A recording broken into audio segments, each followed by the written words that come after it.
yang keempat. Jenis anak yang keempat, ini yang kita kata tadi, balik kepada madu dan racun. Maka mari kita melihat bahawa anak yang keempat adalah anak yang jadi permata hati. Bila kata anak jadi permata hati, pastilah dia tidak lain dan tidak bukan anak anak soleh solehah. Bila kita kata anak soleh solehah, maknanya apa? Kalau kita tengok surah Al-Furqan ayat 74. Ya Tuhan kami, anugerahkan kepada kami isteri dan keturunan kami sebagai penyenang hati. Okey, ini yang kita minta. Anak ini adalah anak idaman setiap orang, ya kan? Sebab itu kita kata tidak ada ibu ayah yang beriman hendakkan anaknya sesat larat. Tidak ada ibu ayah yang beriman dekat dengan Allah, nak jumpa syurga Allah, yang tidak mendoakan anaknya jadi soleh-solehah. Tapi apa yang sebenarnya terjadi? Kita terima semua anak yang baik, yang lahir itu sama, betul? Yang membezakan anak itu nanti ialah apa? Bukan sekadar fizikalnya. Kadang-kadang kita kata tidak anaknya putih tapi yang lahirnya hitam, terima. Walaupun hitam kulitnya tapi hatinya putih kalau imannya jelas. Maka sekali lagi mari kita bangun kekuatan bahawa kita kata melahirkan. Dapat anak satu hal. Melahirkan, mendidik, mengasuh anak supaya jadi anak soleh-solehah bukan kerja mudah. Sebab itu hari ini kita lebih senang hantar anak ke sekolah untuk dapat sijil.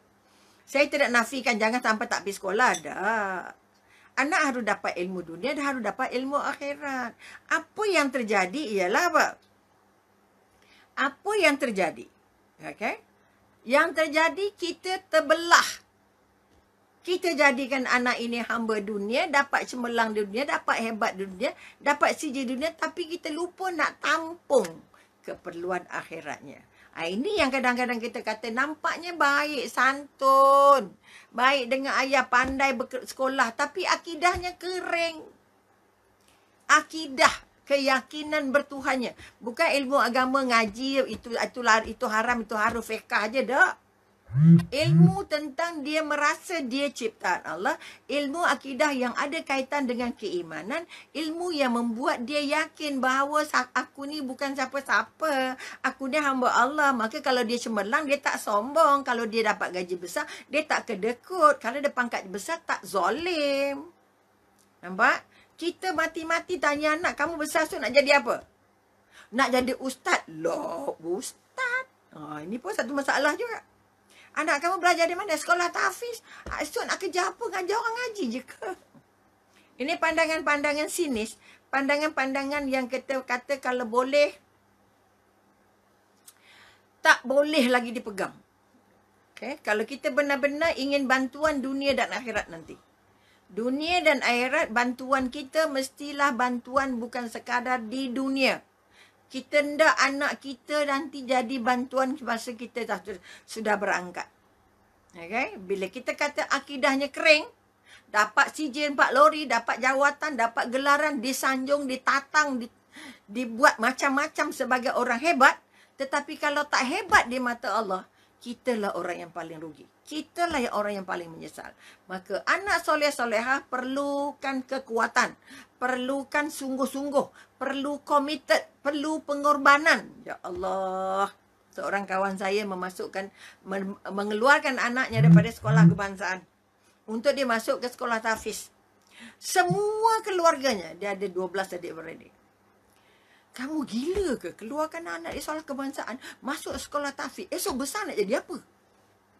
Akhirnya dia datang jumpa saya, kata, B, kamulah orang terakhir yang saya tanya. Patut atau tidak saya nak keluarkan anak saya dari sekolah kebangsaan untuk masuk sekolah tahfiz? Apa saya jawab? Kalau saya masih boleh bersalin, kalau saya punya anak kecil lagi, saya akan terus hantar ke tahfiz. Kerana tidak ada penyelamat terbesar. Kalau anak tak jumpa Quran, kalau anak tak jumpa akidah, kalau anak tak jumpa agama, pusing dunia mana pun, masuk universiti mana pun, anak itu tidak akan jadi saham terbaik untuk kita di akhirat. Maka dari hari ini, ibu ayah harus melihat anak, kamu ni esok nak jadi peluru tembak aku ke, nak jadi hadiah untuk bantu aku? Okey, ini kekuatan. Bila kita kata anak yang lahir, sebab itu kita kata jangan bangga sangat. Anak saya dapat offer pergi London. Anak saya dapat offer untuk masuk itu, masuk ini. Anak kita tak masuk mana-mana, tapi anak kita, ya Allah, takut Allahnya tinggi, sayang agamanya hebat, sukarelawan jadi pejuang agamanya kuat. Itu yang patut kita banggakan. Adabnya tinggi, perangainya santun, hormat mak ayah, baik karakter. Sebab itu Al-Khwarizmi kata apa? Seorang ahli matematik Islam. Bila orang matematik tanya dia, okay, tuan, okay, apakah nilai yang terbaik untuk seorang manusia? Okay? Dari segi matematiknya kita nak jawab macam mana? Siapa yang paling baik?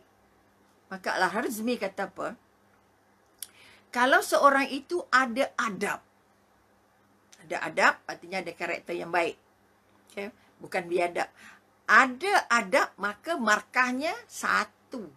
Banyak ke sikit? 1. Betul? Kalau orang itu ada adab dan akhlak yang baik, kemudian cantik ataupun handsome, nilai yang 1 tadi jadi 10. Jadi semua mak ayah nak anak cantik, anak handsome, anak macho-macho, kalau boleh nak jadi wajah Nabi Yusuf semua. Sebab itu mengandung, dipesan ibu mengandung baca surah Yusuf. Kita bukan nak dapat wajah surah Nabi Yusufnya, nak dapat akidah keyakinan bertuhan Nabi Yusufnya. Itu kekuatan kita. Kita nak handsome-nya. Itu masalah juga. Maka sekali lagi kita katakan, kekuatan Al-Khwarizmi dia tanya, kalau bodang itu handsome, cantik, maka markah dari 1 dapat 10. Kemudian disambungnya lagi. Kalaulah seorang manusia itu kaya, okay, banyak harta bendanya, maka nilainya jadi 100. Banyak ke tidak? Banyak. Dan yang terakhir, andai kata, okay, seseorang itu datang dari keturunan yang baik-baik. Keturunan yang kita kata baiklah, baik keturunannya, maka markahnya jadi 1000. Banyak ke sikit? Banyak. Tetapi kesimpulan yang dibuat oleh Al-Khwarizmi ialah, andai kata yang 1 yang pertama tadi hilang, akhlak yang baik, santun, hormat tadi hilang akhlaknya, maka semua markah yang 1000 tadi hilang. Semua markah yang 1000 tadi, yang 10, yang 100, yang 1000 tadi hilang. Apa sebab? Kerana nilai seorang manusia di mata Allah dinilai dari ilmu dan adabnya. Jadi sebagai ibu dan ayah, perjuangan pertamanya ialah melengkapkan anak dengan ilmu dunia dan ilmu akhirat. Kalau dia belajar di sekolah untuk ilmu dunianya, engineeringnya, kalau apa ke bendanya, sains dan sebagainya, mesti tampung dengan ilmu akhirat. Ilmu yang ada kaitan dengan agama, ilmu tentang ketuhanan, ilmu tentang syurga dan neraka, ilmu tentang adab, ilmu tentang kehidupan yang berlandaskan agama. Tidak lain, tidak bukan, Al-Quran mesti jadi sebahagian daripada isi hatinya. Maka perjuangan yang paling berat ialah melahirkan anak soleh-solehah. Jangan main-main. Bukan hantar sekolah tahfiz anak kita jadi solehah. Belum tahu. Kita kadang-kadang dapat ilmunya, tetapi tak dapat adabnya. Sebab itu ulama memesan pada kita, kalau kita ada ilmu tanpa adab, ilmu itu hilang sia-sia. Kalau kita kata kita orang beriman, tapi tidak beradab, imannya kosong dan hambar. Sebab itu kalau mabuk, hari ini kita kata mabuk. Okay? Ada ulama, yang saya namanya terlupa, yang dia kata kami belajar adab 30 tahun. Tapi belajar ilmu 20 tahun saja. Bermakna sangat sulit untuk belajar adab. Sebab itu Imam Syafi'i kata, tanpa adab tak ada ilmu. Tanpa adab tak ada iman. Tanpa adab kamu tak jadi hamba Allah. Maka anak soleh-solehah yang kita nak bina ialah anak yang bukan saja diasuh adabnya dari kecil, adab makan, adab minum. Sebab itu dalam Islam segala adab, bersin ada adab, masuk tandas ada adab. Ya Allah, dari semua sudut nguap aja ada adab. Bayangkan. Maka kekuatan yang nak dibangun, apa adab yang kita ada. yang Allah sudah senarai, yang Nabi sudah paparkan dalam kehidupan dia, semua jenis adab, adab duduk, adab makan, adab bercakap, adab tengok orang, adab berjalan, adab, tak ada yang tak ada.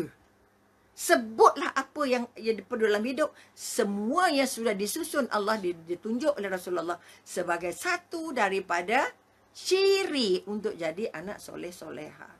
Kalaupun dia belajar di Kairo, dia belajar di Madinah, belajar di mana-mana, ilmunya banyak, sijennya banyak, Al-Hafiz, Al-Qurannya di bibir. Tetapi kalau adabnya kosong, adabnya rendah, adabnya kasar, ilmu itu hilang maknanya, hilang rohnya, hilang cahayanya.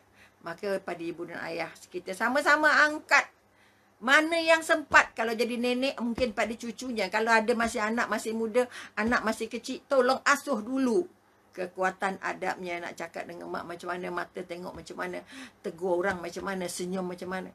Kenapa Allah bagi senyum? Untuk membayangkan kamu ada emosi. Tapi sekarang ni tengah perintah berkurung, mungkin mak ayah susah senyum. Terbaik senyumlah banyak-banyak, kerana senyum itu penawar. Senyum itu menggambarkan emosi kamu. Wahai ibu dan ayah, jangan tak senyum. Ada duit ke, tak ada duit ke, banyak duit ke, sikit duit ke, cukup ke tak cukup. Yang cukupkan Allah. Yang aku yang bagi hantar kamu ke dunia, aku yang tentukan rezeki kamu. Okay? Jadi belajar tenang. Dapat sikit kita makan sikit, dapat banyak kita makan banyak. Buat kuah banyak-banyak insya-Allah. Habis-habis buat bubur. Ini kekuatan yang kita nak buat. Semalam saya ada masalah perut. Anak buat bubur, buat sup minum macam bubur. Itu pun sebahagian daripada cara untuk mengurus diri. Maka orang yang beradab ini ialah orang yang ada ilmunya dan orang yang menggunakan ilmu itu dengan cara beradab. Adab itu bukan tampil-tampil lekat-lekat, tampal-tampal tak. Adab itu menjebati macam darah. Dia tertampil dalam setiap masa, tertampil pada setiap orang, tertampil pada setiap tempat. Tak boleh kata, dia orang besar duduk elok-elok. Ini kita kat rumah orang, jangan cakap banyak. Padahalnya, hilang adabnya bila bertindak di depan orang ramai. Adab kita bukan untuk orang ramai, bukan untuk pamer-pamer. Untuk kukuhkan diri. Adab dengan Allahnya macam mana, adab dengan Rasulullahnya macam mana. Rasulullah sudah bagi kita semua adab untuk hidup.